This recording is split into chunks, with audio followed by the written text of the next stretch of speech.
kurban kambing atas nama suami, tahun depan atas nama istrinya. Ini hal keliru sebenarnya. Kurban itu ada 3. Yang pertama, Nabi potong 1 kambing. Allahumma hadza an Muhammad wa ali Muhammad. Ini kupotong untuk Muhammad dan untuk keluarga Muhammad. Pernah. Tapi jangan lupa ada level 2. Naharna ma'an Nabi SAW amal Hudaybiyah. Pada tahun Hudaybiyah tahun ke-6, kami memotong kambing, memotong onta an sab'ati 7 orang badanan. Satu keluarga isinya 12. Saya punya kambing 1. Saya nyembelih kambing 1 untuk saya. Kajian para ulama semuanya menyatakan bahwa 1 kambing hanya untuk 1 orang. Kan kalau kambing 1 untuk 1 orang. Sapi boleh iuran. Maaf, tidak semua untuk 1 kambing itu tidak harus untuk ditujukan seorang, tidak.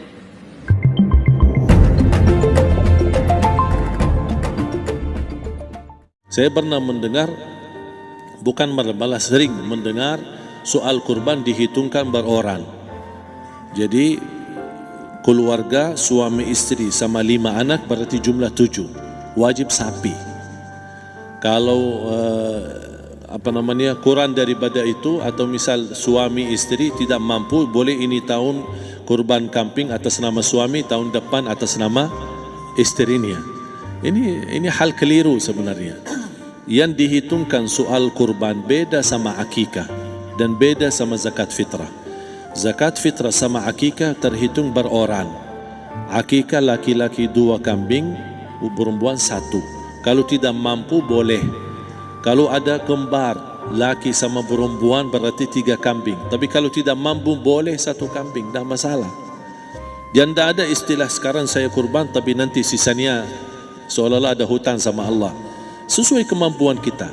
Di antaranya kurban. Kurban hitungannya berkeluarga, bukan beroran.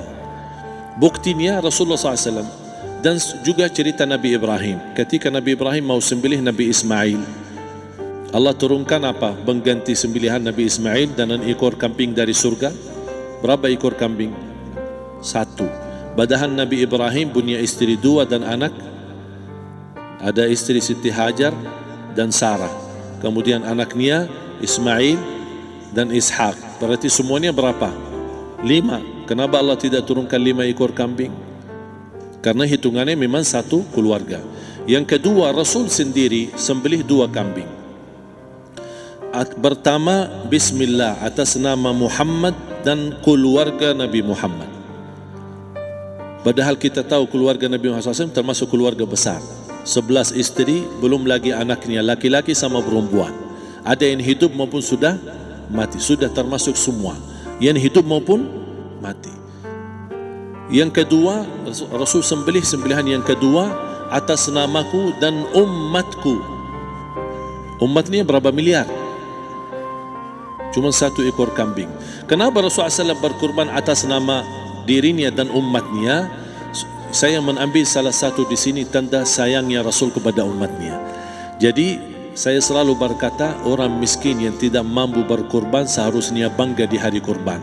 Karena Rasul sudah kurbankan duluan atas nama dia. Jadi terima kasih ya Rasulullah, ingatkan kita. Yang kita tidak mampu, Rasul sudah. Bahkan kalau Rasul sudah kurban atas nama umatnya yang tidak mampu, berarti sudah terkabul. Kita aja belum tahu kabul atau tidak kalau kita berkurban. Tapi kalau Rasul sudah terjamin makbul. Oleh sebab itu hitungan kurban itu adalah 1 keluarga. Kurban cukup 1 kambing untuk 1 keluarga. Kalau menjelaskan acara pengajian, jelaskan masalah itu utuh. Karena segala masalah seperti puzzle, bongkar pasang. Jangan jelaskan satu saja. Kurban itu ada 3. Yang pertama, Nabi potong 1 kambing. Allahumma hadza an Muhammad wa ali Muhammad. Ini kupotong untuk Muhammad dan untuk keluarga Muhammad. Pernah. Tapi jangan lupa ada level 2. Naharna ma'an Nabi SAW amal Hudaybiyah. Pada tahun Hudaybiyah tahun ke-6, kami memotong kambing, memotong onta an sab'ati 7 orang badanatan. 1 ekor onta 7 orang. Level 2. Tapi ada yang level paling tinggi, diriwayatkan oleh Sayyidina Ali karramallahu wajhah radhiyallahu anhu. Nabi menyembelih 63 ekor sendirian. 63 ekor sendirian. Habis itu pisau dikasihkannya kepada Sayyidina Ali. Ali, sambung. Ali memotong 37. 63 tambah 37 sama dengan 100 ekor onta Nabi sendirian. Jadi kalau begitu kurban itu ada 3 level. Level yang paling bawah, kelas ekonomi. Itulah dia satu kambing satu rumah. Yang agak tinggi sedikit VIP, 7 orang satu onta. Yang paling tinggi VVIP, very very important person. Itulah dia satu Nabi sendiri, 100 ekor onta. Jadi bapak ibu yang kaya-kaya, daftarkanlah 100 ekor sapi sendirian. Memang ada beberapa waktu yang lalu ada orang katanya ngomong sapi satu atau kambing satu pun boleh untuk semua keluarga. Itu kesalahpahaman di dalam memahami teks sunnah kifayah. Kambing satu untuk satu, sapi satu untuk orang 7. Baik, kalau misalnya keluarga kita isinya 14, kalau kita hanya nyembelih kambing, sapi berapa? Sapi satu, maka sah, karena cuma satu. Kalau mau dihitung untuk 7, berarti kita dengan nyembelih sapi. Anda tahu fardu kifayah itu gimana sih? Sunnah kifayah. Sunnah kifayah kayak fardu kifayah. Jadi gini, kalau fardu kifayah kayak sholat jenazah, biar paham dulu sunnah kifayah itu kayak apa. Nanti kalau nggak paham ini salah. Fardu kifayah kurang lebihnya kayak sunnah kifayah. Fardu kifayah ini gini, kalau ada orang meninggal dunia, kita fardu kifayah, wajib kita menyolatinya. Cuman yang nyolati tidak semuanya, asalkan sudah ada yang nyolati, yang lain tidak diminta lagi. Yang penting sudah ada yang nyolati, yang lain tidak diminta, berarti gugur permintaannya. Sunnah kifayah juga begitu, yang penting sudah ada yang melakukan, yang lain sudah tidak diminta. Satu keluarga isinya 12, saya punya kambing satu, saya nyembelih kambing satu untuk saya, karena satu keluarga itu sudah ada yang nyembelih satu, yang lain tidak diminta. Tapi kalau melakukan tetap sunnah. Sama, orang meninggal dunia yang nyolati 10 orang, yang lain sudah tidak diminta wajib. Cuman kalau mau sholat yang lain boleh tidak? Boleh, sama seperti itu. Nah ini kelihatannya waktu itu katanya tidak tahu video siapa, rame dan sebagainya. Dia adalah bukan madhabnya Imam Syafi'i, bukan diambil dari kitab-kitab kita, sehingga mengatakan sampai bahasanya katanya sih merendahkan ulama. Ini sampai merendahkan ulama di Indonesia karena agamanya agama ngikut-ikutan, salah semuanya, sudah nyalakan semua orang, katanya begitu. Itu korban itu satu kambing boleh satu keluarga, ini salah, tidak begitu. Satu kambing untuk satu orang, tapi jatuh tuntutan untuk keluarga, namanya sunnah kifayah. Bagi saya sendiri namanya sunnah ainiyah. Jadi kalau kambing 7 untuk 7 orang, tapi anak saya 8, sudah yang satu ke bawah nanti. Jadi seperti itu. Jadi tidak benar kalau satu sapi untuk seluruh keluarganya 12, juga nggak benar. Satu sapi untuk 7 orang. Tapi bagaimana yang lainnya? Masuk dalam sunnah kifayah. Yang penting satu keluarga itu jangan sampai tidak nyembelih korban, biarpun hanya satu kambing atau satu sapi atau satu onta, itu namanya sunnah kifayah. Tapi kalau hitungannya satu-satu. Jadi begini, kalau Anda punya anak 5 dan dengan 2, 7 dengan Anda, ya sudah. Sebisa mungkin setiap tahun nyembelih berapa? 7, sunnah 1, 1, 1. Tapi saya tidak punya 7 tahun ini, kenapa? Aduh, lagi ribet ini rizkinya. Terus saya punya kambing 1, ya sembelih 1. Berarti dengan menyembelih 1, itu adalah 1 tetap korban 1 untuk 1. Tapi sunnah kifayah, yang lainnya sudah tidak diminta lagi, yang penting satu keluarga sudah ada yang. Menanggapi banyaknya pertanyaan, jadi pertanyaan ini bermula dari fatwanya seorang ustadz di Indonesia yang mengatakan bahwa satu kambing itu cukup untuk satu keluarga, sehingga satu keluarga itu tidak harus seumpama keluarganya 4, cukup 1 dan mencukupi untuk semuanya. Bahkan yang mengatakan bahwa satu keluarga seumpama 4 itu harus 4, ini disalahkan. Saya tidak menyebut namanya, tetapi ini banyak sekali fatwa ini berkeliaran di mana-mana. Padahal kalau kita melihat kajian para ulama, semuanya menyatakan bahwa satu kambing hanya untuk 1 orang, satu sapi hanya untuk 7 orang. Nah ini kan menyalahi bagaimana cara ijtihadnya para ulama. Nah sebelum itu alangkah baiknya saya bacakan dulu kitabnya. Saya membuka kitab ini Kifayatul Akhyar. Dan nanti saya kutipkan beberapa kitab yang lain mengenai masalah hukum dari korban itu sendiri. Sebelum saya membahas lebih lanjut tentang hadis yang mengatakan bahwa Kanjeng Nabi berkorban untuk Kanjeng Nabi sendiri dan untuk umatnya. Bagaimana mengarahkannya para ulama. Nah, korban ini harus dipahami dulu bahwa korban itu sifatnya ta'abudi, dogmatif. Ada caranya, ada ketentuannya. Tidak boleh seseorang memberikan hukum semaunya sendiri tanpa mengikuti bagaimana cara berpikirnya para ulama. Sebenarnya udhiyah itu bagaimana? Udhiyah ini atau korban ini ternyata hukumnya khilaf di antara para ulama. Saya bacakan dalam kitab ini, Al-Udhiyah sunnatun alal kifayah alal masyhur. Jadi udhiyah atau korban itu hukumnya adalah sunnah kifayah, sunnah muakkadah, sunnah alal kifayah. Ini menurut madhab Syafi'i. Wa dhahaba Malik, sedangkan menurut Imam Malik rahimahullahu ta'ala ila wujubiha. Kalau madhab Malik mengatakan hukumnya adalah wajib. Wa qala Abu Hanifah, dan Imam Abu Hanifah juga mengatakan yajibu alal mukim bil balad al musir.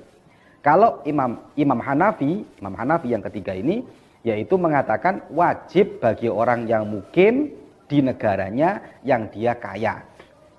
Nah, jadi perbedaan cara ijtihadnya ulama-ulama kita. Tetapi semua ulama baik yang mengatakan wajib maupun sunnah alal kifayah ini semuanya sepakat. Sepakat apa? Sepakat bahwa satu kambing hanya untuk satu orang. Satu kambing hanya untuk satu orang. Seumpama sekarang satu kambing tapi diniatkan untuk banyak orang, maka tidak sah.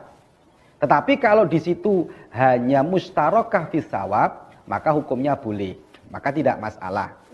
Jadi ketentuannya adalah kalau dalam kitab ini, idza fa'alaha, idza arafta, agak awal sedikit ya, idza arafta hadza fatadhiyah sunnatun alal kifayah. Kalau kamu tahu bahwa korban itu adalah sunnah alal kifayah, idza fa'alaha wahidun min ahli baitin, kalau satu orang saja sudah melakukan min ahli baitin dari ahli bait itu, dari keluarganya itu, ta'adda anil kul haqqas sunnah, maka sudah mencukupi dari kesemuanya, tapi haqqas sunnah, hanya menggugurkan sunnahnya saja, karena sunnahnya alal kifayah.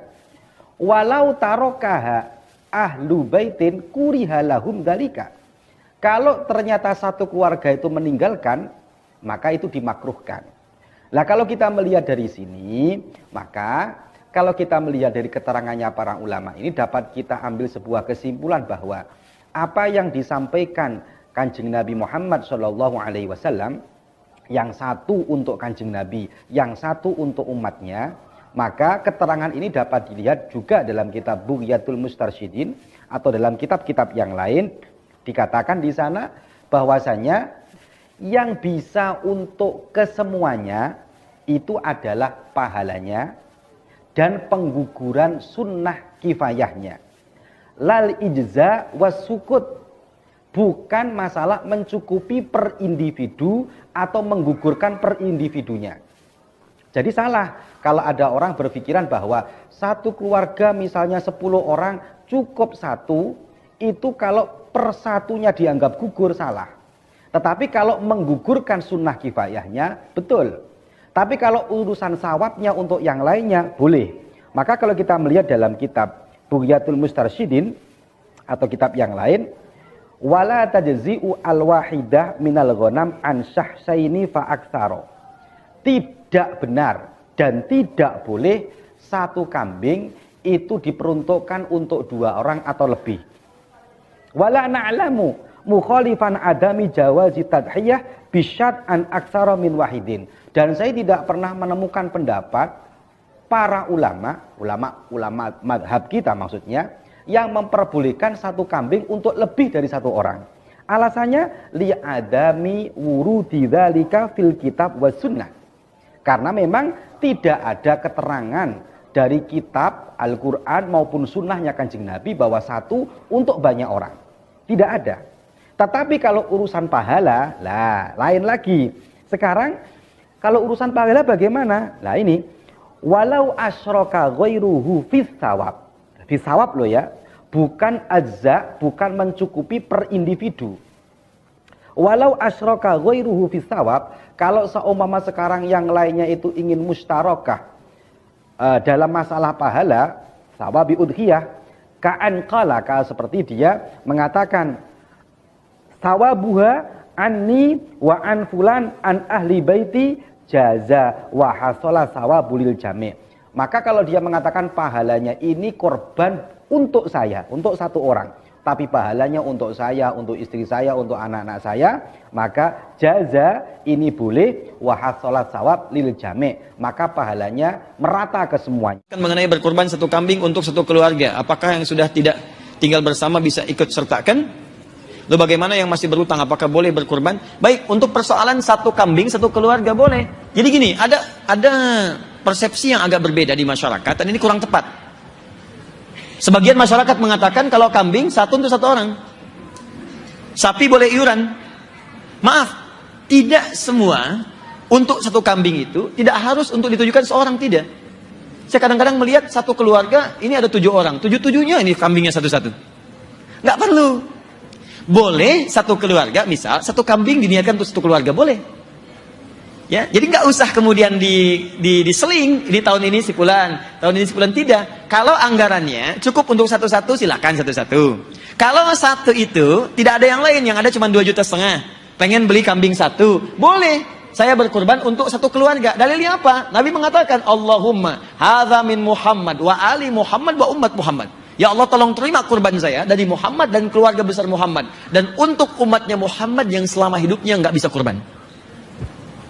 Nabi Muhammad SAW, untuk umatku ya Allah, yang mungkin selama hidup dia nggak pernah kurban, Nabi mewakilinya. Itu luar biasa. Nah, jadi kalau punya satu bagian, nggak ada untuk satu orang misalnya, tapi cukup untuk semuanya, maka niatkan, ya Allah, ini kurban untuk keluarga saya. Langsung sebutkan namanya. Misal bapak saya namanya Muhammad, sudah meninggal. Saya katakan saya punya uang 2,5 juta, saya beli kambing. Ya Allah, ini kurban atas nama keluarga besar almarhum Bapak Muhammad. Maka ibu saya ikut, kakak saya ikut, adik saya ikut di situ. Ya, jelas ya? Baik. Kalau nggak tinggal serumah, boleh, nggak apa-apa. Ya, Anda dengan saudara nggak tinggal serumah dan yakin keluarga besar, nggak apa-apa. Ya, kalau ada rezeki lebih, silahkan misalnya. Ya, sapi untuk satu keluarga besar. Atau per orang mau diperorangkan, boleh, nggak ada larangan, silahkan. Cuman jangan salah persepsi, sehingga ada yang digilir daripada